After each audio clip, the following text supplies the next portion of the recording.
স্বপ্নপূরণ academy তোমাদের সবাইকে স্বাগত। আজকে আমি জিকের কনসেপ্ট নিয়ে এসেছি।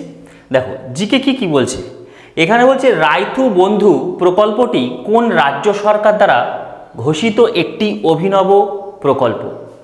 কি বলছে যে রাইথু বন্ধু প্রকল্পটি কোন রাজ্য সরকার দ্বারা ঘোষিত একটি অভিনব প্রকল্প। কি হবে? আচ্ছা, অপশান এ বলছে তেলেঙ্গানা, বি বলছে তামিলনাড়ু, সি মহারাষ্ট্র আর ডি গুজরাট। আমাদের আনসার হয়ে যাবে কি তেলেঙ্গানা। তাহলে রাইথু বন্ধু প্রকল্পটি কোন রাজ্য সরকার দ্বারা ঘোষিত? তেলেঙ্গানা। আচ্ছা, ভারতে নতুন কৃষি নীতি প্রবর্তিত হয়েছে কত সালে? 2020, 2002, 2000 সালে না 2005 সালে? আনসার কি হয়ে যাবে 2000 সালে আমাদের নতুন কৃষি নীতি চালু হয়েছে। আচ্ছা, প্রধানমন্ত্রী কিষাণ সম্মান নিধি কবে প্রবর্তিত হয়েছিল? 2016 সাল, 2025 সাল, 2015 সাল না ডি অপশানে বলছে 2019 সাল? আনসার হয়ে যাবে 2019 সালে। প্রধানমন্ত্রী কিষাণ সম্মান নিধি কবে প্রবর্তিত হয়েছিল? 2019 সালে। এবার বলছে যে চিংড়ির গমন অঙ্গের নাম কি? এ অপশান বলছে প্লিওপট, বি অপশান বলছে খর্ণপথ, সি অপশান বলছে পেশি আর ডি অপশান বলছে সিলিয়া। চিংড়ির গমন অঙ্গের নাম কি? প্লিওপট। আনসার কি হয়ে যাবে? প্লিওপট হয়ে যাবে। আচ্ছা, 10% সূত্র প্রবক্তা হলেন কে? 10% সূত্রের প্রবক্তা কে? বলছে জে থমসন, বি অপশান বলছে লিন্ডেম্যান আর সি অপশান বলছে ডাল্টন। আনসার হয়ে যাবে লিন্ডেম্যান। আচ্ছা, প্রথম সিমেন্ট কারখানা কোথায় স্থাপিত হয়েছিল? প্রথম সিমেন্ট কারখানা কোথায় স্থাপিত হয়েছিল? অপশান এ বলছে মাদ্রাজ, তামিলনাড়ু, বি অপশান বলছে কলকাতা আর সি অপশান বলছে জামনগর। অপশান এ হয়ে যাবে মাদ্রাজ হয়ে যাবে, তামিলনাড়ুতে প্রথম আমাদের সিমেন্ট কারখানা স্থাপিত হয়েছিল। 7 নম্বর প্রশ্নটা দেখো, ভিলাই ইস্পাত শিল্পটি কোন দেশের সহযোগিতায় গড়ে উঠেছিল? এ বলছে রাশিয়া, বি বলছে জার্মানি আর সি বলছে ব্রিটেন।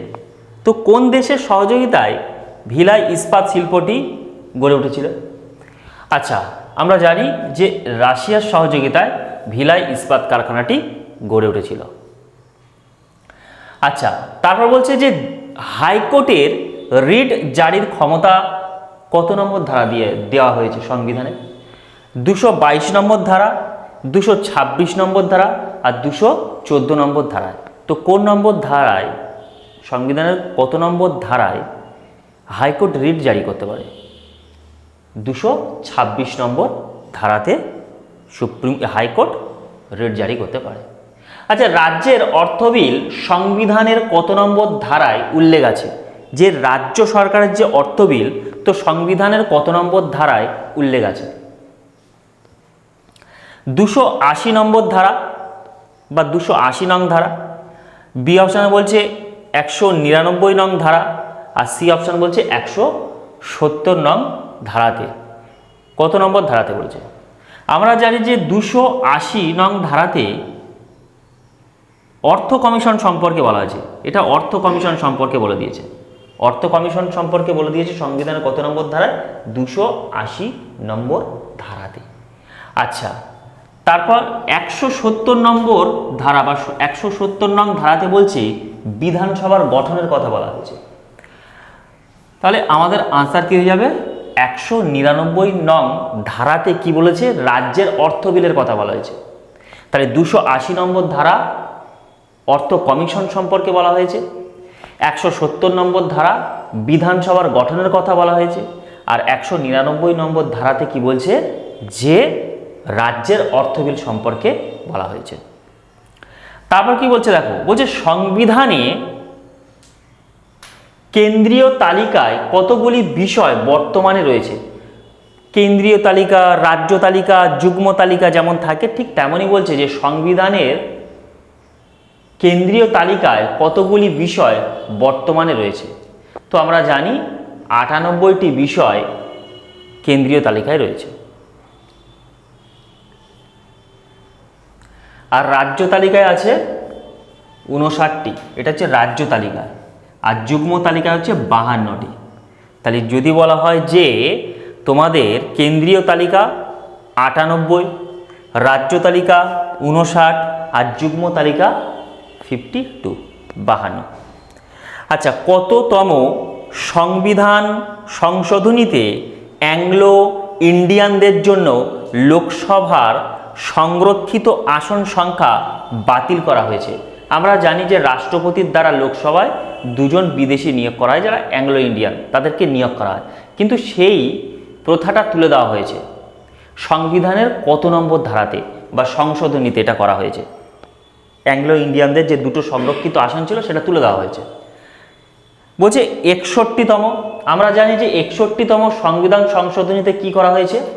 21 বছর থেকে 18 বছর করা হয়েছে ভোটারদের, মানে যারা ভোট দেবে তাদের ভোটারদের বয়স কি করা হয়েছে? 21 থেকে 18 বছর করা হয়েছে। এটা কোন সংবিধান সংশোধনীতে? 61তম সংবিধান সংশোধনীতে কি করা হয়েছে? যে ভোটারদের বয়স যে ছিল, এজ যে ছিল 21 বছর ছিল, সেটা করে কি করা হলো? পরবর্তীকালে 18 বছর করা হয়েছে। সেটা হচ্ছে 61তম সংবিধান সংশোধনীর মাধ্যমে করা হয়েছে। আচ্ছা, 104তম সংবিধান সংশোধনীতে কি করা হয়েছে? যে অ্যাংলো ইন্ডিয়ানদের জন্য যে 2টো আসন সংরক্ষিত ছিল লোকসভাতে, সেটা বাতিল করা হয়েছে। বোঝা গেছে? তাহলে কত নম্বর ধারাতে সংবিধান সংশোধনীতে? 104তম। আচ্ছা, এশিয়ার রোম বলা হয় কাকে? এশিয়ার রোম বলা হয় কাকে? এশিয়ার রোম বলা হয় দিল্লি, অপশান এ বলছে, বি অপশানে বলছে সিকিম, আর সি অপশান বলছে নাসিক। এশিয়ার রোম বলা হয় কাকে? তোমরা সবাই জানো, বলো। বলছে অপশান এ হয়ে যাবে, দিল্লিকে আমরা বলবো এশিয়ার রোম। তাহলে এশিয়ার রোম কি হবে? দিল্লি। বোঝা গেছে? আচ্ছা, 13 নম্বর প্রশ্নটা দেখো, ভোটদানের অধিকার দেওয়া হয়েছে সংবিধানের কত নম্বর ধারা? তুমি যে ভোট দিতে যাবে, এই যে অধিকার সংবিধানের কত নম্বর ধারাতে দেওয়া হয়েছে? আচ্ছা, বলছে 326 নম্বর ধারা, 61 নম্বর ধারা, 324 নং ধারা। আমরা জানি যে 324 নম্বর ধারাটা কি?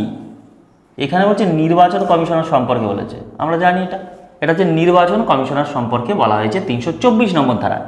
আর 61 নম্বর ধারাতে আমরা জানি যে রাষ্ট্রপতির ইমপিচমেন্ট দেওয়া যায়। আর একটা কি করা যায়? যে 21 বছর যে ভোটাধিকার ছিল আগে 21 বছর, সেটা কমিয়ে কত বছর করা হয়েছে? 18 বছর করা হয়েছে। সেটা কততম সংবিধান সংশোধনীর মাধ্যমে? সেটা হচ্ছে 61তম সংবিধান সংশোধনীর মাধ্যমে। আর একটা কি আমরা জানি? রাষ্ট্রপতির ইমপিচমেন্ট দেওয়া যায়। তাহলে আমাদের অপশান পড়ে রয়েছে কি? অপশান এ, 326 নম্বর ধারাতে ভোট দানের অধিকারের কথা বলা হয়েছে। আচ্ছা, তারপর হচ্ছে যমজ শহর বলা হয় নিচের কোন শহরকে? কলকাতা ও নদিয়া, বি অপশান বলছে হায়দ্রাবাদ ও সেকেন্দ্রাবাদ, আর সি অপশান বলছে বারাণসী ও হায়দ্রাবাদ। কি হয়ে যাবে? বি অপশান হয়ে যাবে, যে হায়দ্রাবাদ ও সেকেন্দ্রাবাদকে আমরা কি বলবো? যমজ শহর বলবো। প্রথম কোষ আবিষ্কার করেন কে? প্রথম কোষ আবিষ্কার করেছিলেন কে? Robert Hooke.